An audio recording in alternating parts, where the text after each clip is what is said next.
Together with American songwriter, we had the chance to talk to Joe McLeod. Adam was able to talk to Joe over Zoom audio. Check out Joe's new single, Those Who Can Wait. Make sure to check out our YouTube channel and Facebook page at Bringing It Backwards and follow us on Instagram and Twitter at Bringing Back Pod. We'd appreciate your support if you follow and subscribe to our podcast, wherever you listen to podcasts. We're Bringing It Backwards with Joe McLeod. Hello, Joe, are you there? Hey, how's it going? Can you guys hear me all right? Yeah, I can hear you now. What's going on, man? Not too much. Just taking it easy. How are you doing? Pretty good. Doing the same, trying to take it easy. Nice. That's good to hear. Yeah. Thanks for doing this podcast with us. We really appreciate it. Hey, thanks for having me. This is really cool. This is the first podcast I've ever done. Really? That's awesome. So this is sweet. This is a new experience for me. I love it. That's awesome. Yeah. And you're from Canada? I am from Canada. Yeah, just north of Toronto. Were you born and raised in Canada? Yeah. Oh yeah. Through and through. I'm sure at some point you'll hear some Canadian slang come out of me, and it's involuntary. It's all good, man. It's all good. Yeah. Whereabouts are you from? We're from San Diego, California. Okay, nice. Yeah, California. That's beautiful. Yeah, it's nice out. It's been hot here lately. I'm not sure what the weather is like up where you are, but it's been all like in the 90s. over the place. Oh, really? Wow. Yeah, I went to California for the first time last summer, and it was beautiful. It's so much like the heat is just way nicer. Up here, the heat is just so humid. It just bogs you down. Oh, it's more of the humidity. That's kind of the East Coast. Yeah. For us. So. Okay, I see. Yeah, right on. That's awesome. Well, tell me about growing up in Canada. Gee, well, it's I grew up in a pretty small town. Mm-hmm. It's kind of a cottage town right on a lake. So it was very, very chill, I guess. A small population, tiny high school. My high school had like 80 people in the graduating year. I graduated. So it's good. It was, it's nice to grow up. Like I find like I have a really deep appreciation for nature, just growing up in this kind of country town and like going in the forest, going in the lake and that kind of thing. But it was great. And then basically when I was 18, I moved to England for a year and then came back and I did a degree in a bigger city. And so it's kind of been a whirlwind, but it's been really nice, man. Like I love it up here. That's awesome. That's really cool. Wow. That's great that you were able to, kind of study abroad as well. You moved to England, you said, for a year. Yeah, it was kind of out of the blue. I was debating taking a year because I didn't really know what I wanted to do per se. Like it's kind of funny with music. Like I played since I was so young, and like I grew up and never thinking it was something that I could pursue professionally. I always kind of thought of it as like a hobby and something that I really like. And when it came time to either like go to university or get a job, I was kind of torn. And I was debating between just taking a year off and going and like backpacking. And then I found a school that I could do a first year of a degree, basically online, but in England. Wow.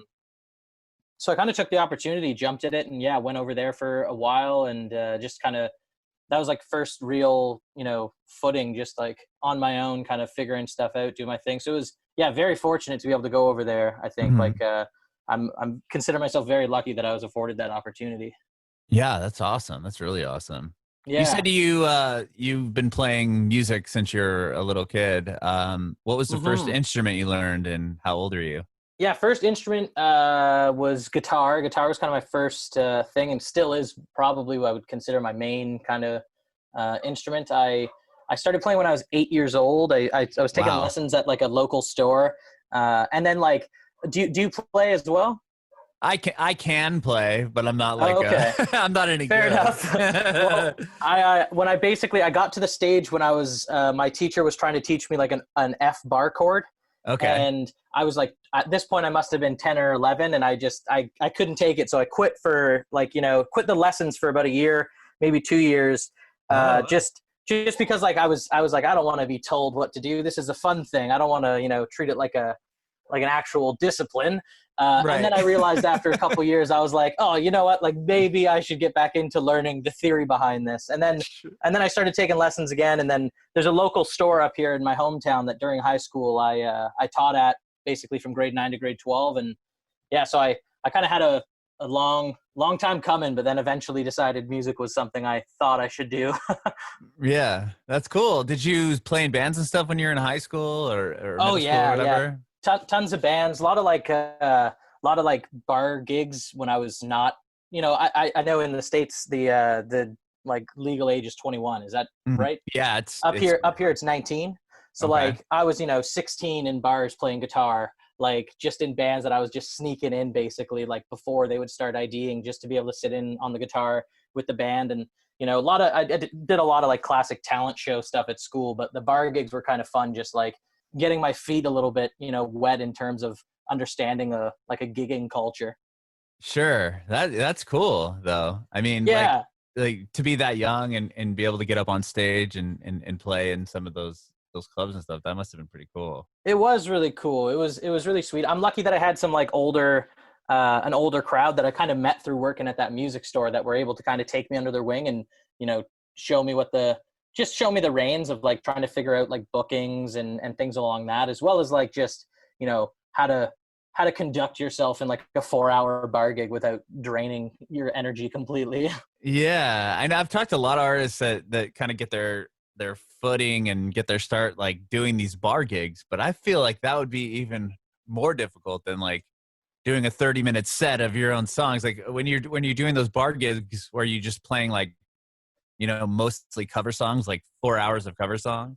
Oh yeah, so like when I would start out, when I was like that young doing just guitar, like I never sang until I was a lot older, Okay. just because I was terrified of it. I hated the idea, didn't like the idea of singing. I thought of myself as like, I'm a guitar player, that's all I am. Right. Yeah, so it was a lot of like 4 hours of bar gigs, in terms of like just covers on covers, which again is like beneficial in terms of like, I wasn't going into the gigs having learned 4 hours worth of material. That was kind of like when I feel like I got a little bit of like sharpening my teeth in terms of, understanding like how to go into a room full of musicians that you've never played with, and then, figure out how to play a song that you've never played before or with them, and just understanding, kind of just the structure of how things flow in many songs, So I feel like that was like honestly one of the most beneficial periods of just like trying to understand music as a whole. Hmm. When did you start playing like your own songs I out to started people? Yeah, I started playing my own stuff like I want to say like maybe 4 years ago. I started doing once I came back from England, I started doing like the kind of Canadian circuit, a lot of Ontario, but like out east and west as well. But I was doing a lot of the kind of the 4-hour bar gigs, but just as a solo acoustic guy. So I Hmm. was doing that, and then I would start sliding in my own songs casually, and then seeing if anybody in the audience while eating their food or having their beer looked up and was stoked about it. So yeah, like probably like 4 years ago, I started playing my own stuff, like sprinkling it into a set of 4 hours. Okay. Okay. And then, Yeah, and then sorry, go I ahead. basically, yeah, no worries. I basically transitioned from that, probably 2.5 years ago, of basically like solely playing my own hour-long set of original material, like doing a little bit more of like a I guess like the indie circuit of like booking a bill of 3 or 4 bands and being kind of slotted in, and then moving through that for a couple years until I felt like I had a pretty good web of people to book my own kind of headlining tours with. Oh, cool. So you've done touring like just throughout Canada, or if you came down to the United States and stuff? I've not come down to the States to tour. I did a couple shows while I was in California last summer at some campgrounds. Like I had a friend who was working for the I don't actually know what it's called, the wildlife or the parks, the National Parks Corporation down there. I don't actually Yeah. know what it's called. Yeah. But she was working for them doing some surveying of some land out in the backcountry, I guess, in some of the parks. So she kind of hooked me up with some campfire gigs, which was Oh, kind of neat. cool. But Yeah. other than that, yeah, no. Other than that, I've done Canada mainly. I would say I've done East Coast, West Coast maybe 2 times, but like very light. And then the East Hmm. Coast, I've done a little bit heavier a couple times, and then really Central Canada is where my hot spot is. I kind of do that circuit a lot. Hmm. At least I Okay. did. Yeah, up until now. Exactly. Now I do nothing. Sure. And you have a new record coming out? I do have a record slowly being put out. I have a new single that just came out this past Friday, last Friday. Yeah. And yeah, so basically that's prepping up for another, I'm probably going to do another single, maybe 2 singles, and then have the record coming out. I was going to try to get it out in the fall, but if I'm being honest, I'm probably going to delay until the summer when I have the ability to tour it. Yeah, that Like makes next summer. sense. Sure, yeah, Yeah. yeah, yeah. That makes sense. So the song that's currently out is "Those Who Can't Wait." Yeah, those Those who Who can Can wait. Wait. Yeah. Yeah, yeah, yeah. Okay, cool, cool. I did see, like you said. Oh yeah, do you have a label putting the songs out? I don't know. I'm doing it independently as of right now. Yeah, I've been shopping around a little bit, but if I'm being honest, I kind of like the freedom of, doing things. I've got a pretty good team in place other Mhm. than the label. So I feel, I don't know, I feel like the control over having things kind of come out and flow, as they feel right is kind of a nice thing. Yeah. Is The this the goal, first? Sorry, go ahead. the goal will be to have a label involved for the full album, but for these singles, I've just been doing it independently. Okay. So do you have a full record recorded? Not quite. I was about halfway through recording when COVID hit, and I haven't had the opportunity to get back into the studio. Got it. So it's going to be a little bit longer, but I basically got everything situated. So as soon as I can get back in the studio, it's going to be flowing pretty smoothly. That's great. That's really Yeah, cool. yeah. I'm thankful for it too, because I'm itching to get back, get back into the studio, get back on the road, like anything really. Right, right. Yeah. Is this the first record, the first piece of music that you've ever released? The single or this record? This the both. I mean, the Okay, single and the yeah. record. I put a single out last year that was just kind of a one-off. Okay.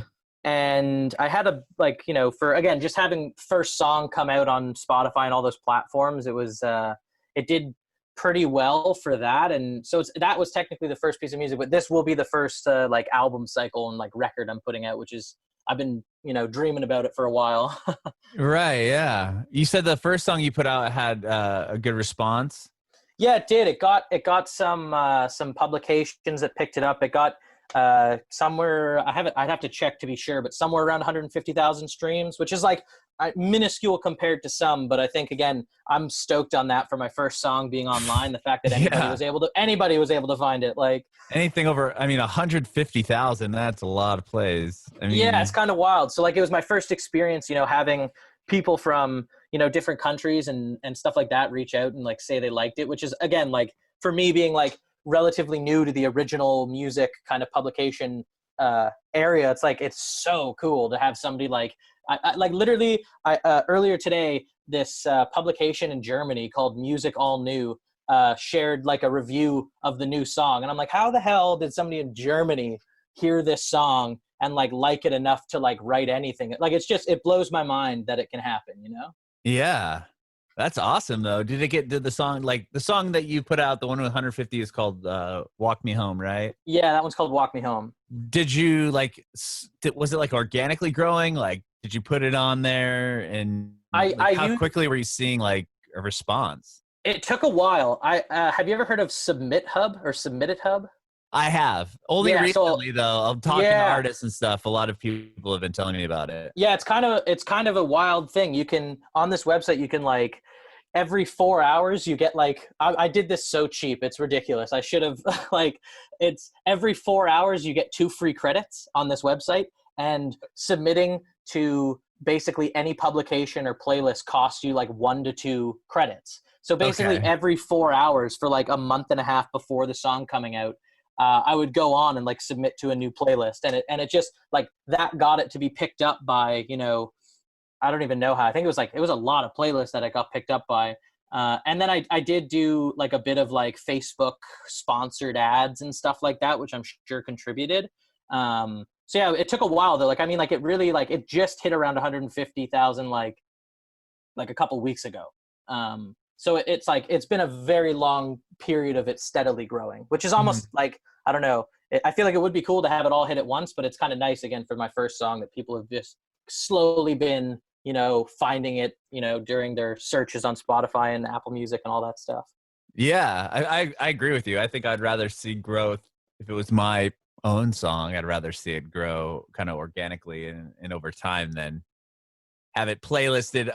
It gets a million plays and then no one knows who you are anymore after 2 weeks. Yeah, exactly. Like, and I feel like that's such a thing within the culture of streaming now, is like your streaming number determined, like in a lot of people's head, like that determines your success, and it's like, I don't know, like, again, for me, I've just been gigging like in the bar scene for so long that, like, to me, like the gratification comes from like playing a song live and seeing a reaction from people who are like hearing it and seeing it and experiencing it.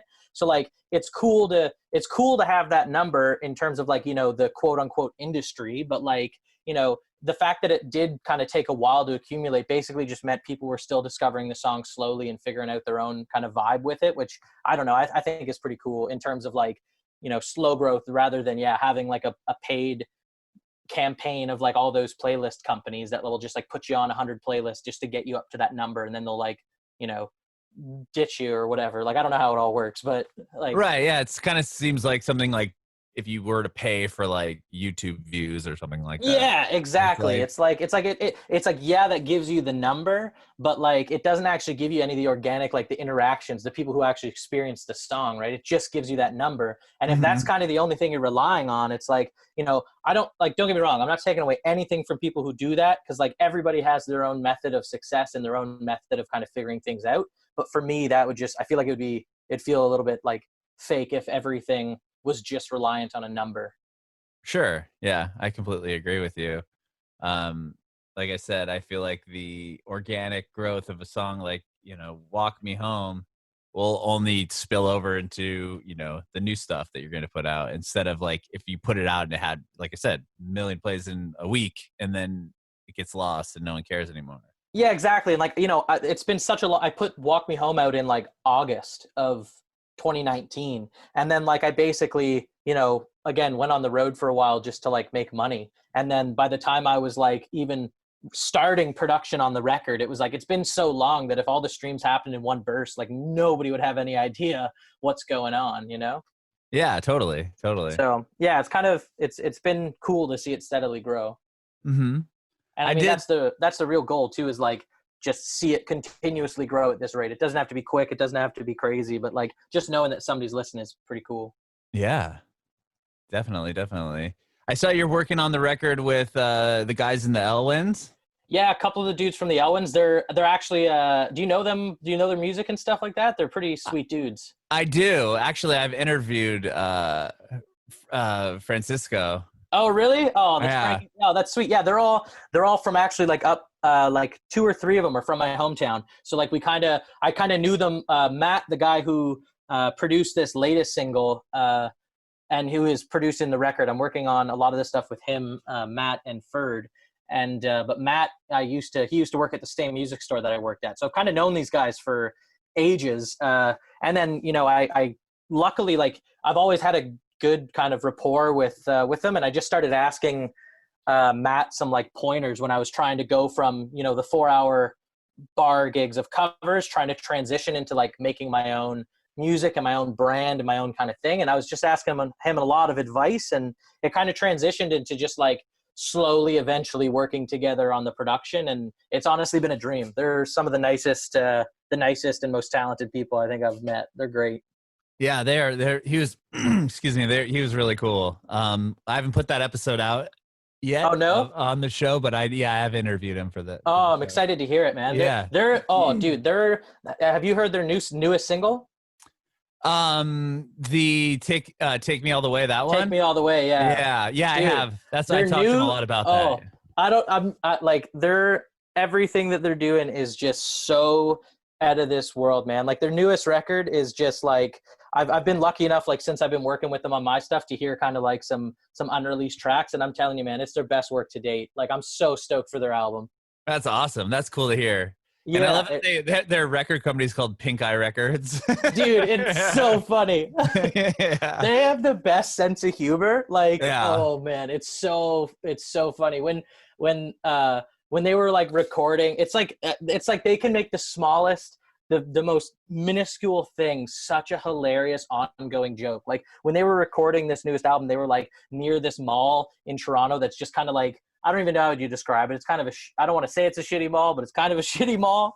And like, it's called the Dufferin Mall. And they just basically every day of the studio, like we're just posting like nothing about the music, everything about Dufferin Mall. And they ended up like having people like come to like, it's just wild. They're the best, man. They're the best.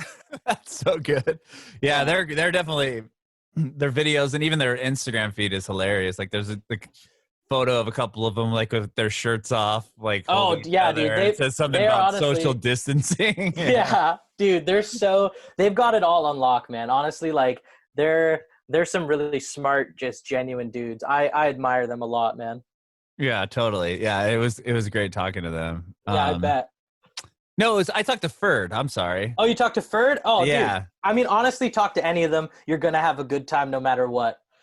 Have you seen a picture of Ferd? Ferd's mustache blows me away every time. Yes, I thought it was, I got confused, but it was Ferd because I remember I just talked to him over the phone, but he was telling me about how he got his haircut, and they put a picture on the Elwyn's Instagram of him getting his haircut, and like it happened like right before I talked to him. Oh, really? Yeah. Nice. That's so funny. Yeah, honestly, Ferd produced with Matt. They produced the first song, "Walk Me Home," and then Matt produced the second one that I just put out. And basically, working as a kind of collective here and there, depending on what needs to be done with those two. So it's been, they're sick. Oh my God, I could literally talk about how great those guys are for hours. That's awesome. I'm glad. Yeah, that's rad that you're working with them. I saw that on there. I was like, oh, that's really cool. Like, it's like, it's funny and a nice coincidence that you talked to them recently too. Give that little bit of some context. Yeah, totally. Yeah, it's when I saw that in your thing, I was like, oh wow, I just literally just talked to those guys. Yeah, like what are the odds? Yeah, that's awesome. So they're helping you on the new record. Well, tell me a little bit about the new song that you have out. Yeah, Those Who Can Wait is it kind of came as a fluke. Like me and Matt were getting together to just start some like pre-production type stuff on a couple other tunes that are going to be on the record. And he was having a shower and I was like messing around with the piano and just like ad-libbing, like I basically a lot of the times, not all the time, but many of the times when I'm writing a song, it starts with some musical thing and me just humming some melodies and trying to schmoody schmoo my way through some words, like trying to just figure out what I can say. Sure. Yeah, like get a cadence kind of. Yeah, exactly. Like just trying to get a vibe, Mm-hmm. And Matt came out of the shower and came down and like heard me playing this thing and he was like, dude, like what the hell is that? So then we basically spent the afternoon just like brainstorming on that song and finished it within a day. And yeah, it was a cool vibe. It basically just kind of came out of the idea, that like him and I had both had some folks in our life where like, you drift away from somebody and like, that's totally cool. And it happens with, friends, partners, family, like everything like that. It just kind of was like the sentiment was coming from the idea of like, just because you may drift away, it's like I have a lot of friends that like, I think the best friends are the ones that you don't need to talk to all the time. But like anytime you do need to talk, it's like nothing's changed, Sure. So it kind of came out of that. And yeah, it started just really simply as the piano and the vocal. And then it quickly kind of transitioned after hearing this kind of depth of emotion that we kind of felt within the song, that like some string movements would add some strength to it and add some like, some swell and some movement. And quickly kind of developed into this like dreamscape of strings and cellos and violins. And like, I honestly, like, I love strings and like the record, almost every song has a violin part. Like when I'm doing like a headlining tour, I'll do like a 6-piece band with a violin player. So like, cool. I absolutely love strings. So it was honestly like a friggin' joy to like hear this track develop with the strings and like write the parts and like, record. It's like, it was very cool to see the stages of like, let's plug in a MIDI keyboard and see what we can do with, what string parts we could arrange and then like giving it to string players to play. And it's like, oh my God, like hearing just the warmth that can come out of a string is just, I don't know, it continuously blows my mind. Mm-hmm. Yeah. My wife loves violin, like anything song that has violin. She's like, loves it. Right? It's instant gratification. You hear that tone and you're just like, yeah, I'm in. Like, sign me up. Put me in, coach. Like, yeah, totally. Yeah. So cool. So you think the record will be out possibly next summer? Yeah, that's the goal. The goal would be Yeah. like, May, June of next summer, and again, this is all dependent and kind of ever shifting now that COVID's hit. Cause like, I was going to be like, I had, I think, 37 dates lined up for this summer that are all now wiped out. So Oh it's my just like, gosh. it's just taking it all in stride. And like, if things are looking good by next summer, the goal will be to put out the record and tour it. It's just, until then, it's going to be just work on things and put some singles out and just have fun with it. Like try not to stress too much about the bureaucracy of everything with COVID. It's just, everybody's going through their own wave of it. So I feel like it's just taking it in stride and seeing what happens. But the overall goal would be to do next summer. Yeah. Cool. Very cool. What have you been doing to like keep yourself sane during the lockdown? Have you been writing songs? Yeah, I've been writing a lot. Honestly, this is kind of a wild one, but since I haven't been able to go into a studio, and I'm constantly like on the move, but a lot of my home base as of this year has kind of moved back to my hometown, just because like been on the road enough that like when you're not on the road, you don't want to be paying rent. So like I've been back with the fam and like, Yeah. and I've started building a studio in my parents' backyard. Luckily, again, country town, a lot of yard. But yeah, I've built a structure. It's basically like, I would say 2 weeks from being done, but it's like proper studio vibe. So I've been doing that almost like a full-time job. Yeah, that's awesome. Well, then there you go. Because once you have the studio built back there, that'll save you money in advance. Yeah, exactly. It's like a long-term investment, but hopefully once it's done, it's like, even if COVID's not lifted, 2 to 3 weeks, I have the ability to finish the record here. Which, could, again, depending on how everything goes, it could prompt for an earlier release, but it's really playing it by ear at this point.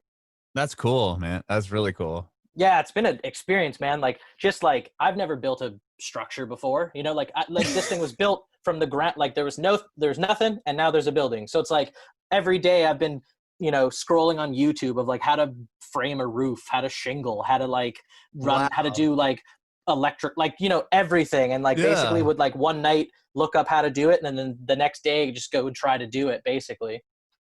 Wow. Yeah, so it's been a learning curve. I'm guaranteeing that there's a lot of shit that I've done improper.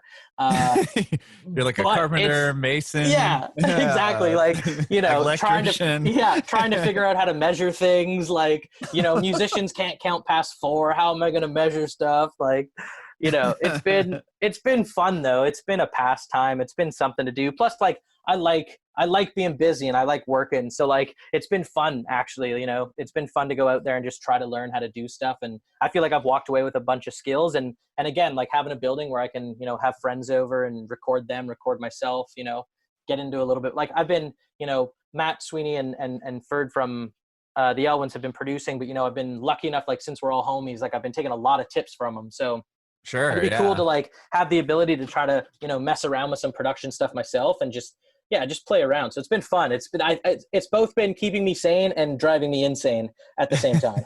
I love it. That's awesome. Yeah. All right, Joe. Well, thanks for chatting with me, man. I really appreciate you taking time to talk with me today. Thanks for having me, man. This has been a pleasure. I have one more question for you. I want to know if you have any advice for aspiring artists. Ooh, that's a good question. I think just get out and just play take any gig you can, and constantly be writing. You're going to write hundreds of songs that are shit before you write good ones. And, just, take any gig. Don't worry about money in the beginning, because like it takes a while to be able to make any sort of an income. So just, write as much as you can. Make sure it's still fun, even though if you're treating it as a job, like, make sure you don't lose the joy of it.